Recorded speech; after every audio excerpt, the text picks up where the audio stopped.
नमस्कार, मी आज तक पालघरचा संवाददाता आपल्याशी संपर्क साधू इच्छितो।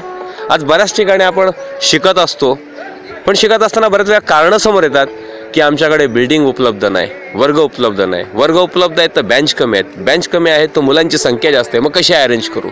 परंतु आम्ही थोडंसं पुराण काळात गेलो, म्हणजे जिथनं गुरुकुल चालायचं तिथनं जर आलो तर अशा प्रकारे बिल्डिंग्स ह्या कुठेच नव्हत्या। त्यावेळेस असायच्या छोट्या झोपड्या, ज्याला आपण कुटी म्हणायचो, परंतु आज त्याही दिसायला मुश्किल होतात, असे रानउसाड आहेत। परंतु तुमच्याकडे जर पॉझिटिव्ह थिंक असेल, विचार जर तुमचा सकारात्मक असेल, तर तुम्ही कुठे काही घडू शकता। आणि त्याचं एक आपल्यासमोर उदाहरण दिसते, ते म्हणजे हा सध्या चालू असलेला सोनोपंत दांडेकर महाविद्यालयाच्या प्रांगणात मैदानावर चालू असलेला हा झाडाखालचा क्लास। क्षणभर तो कोणाला ऑड वाटत असेल, परंतु पॉझिटिव्ह वे विचार केला तर आम्ही थोडंसं रवींद्रनाथ टागोरांकडे जातो आणि ते शांतिनिकेतन आठवा।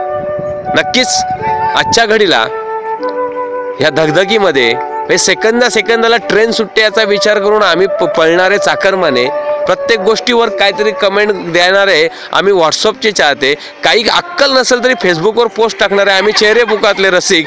परंतु हा विचार आम्ही करत नाही का एक बाकडा आहे, शिक्षक बसू शकतो, समोर चिकार मोकळी जागा आहे, 100 विद्यार्थी बसू शकतात, माझा वेळ वाया घालवण्यापेक्षा त्यांना तिथेही मी शिकू शकते। याचं एक आदर्श उदाहरण म्हणजे सध्या चालू असलेला हा हिंदीचा वर्ग। नक्कीच इतरांनीही त्याचा आदर्श घ्यावा, हीच भूमिका। जय हिंद, जय महाराष्ट्र।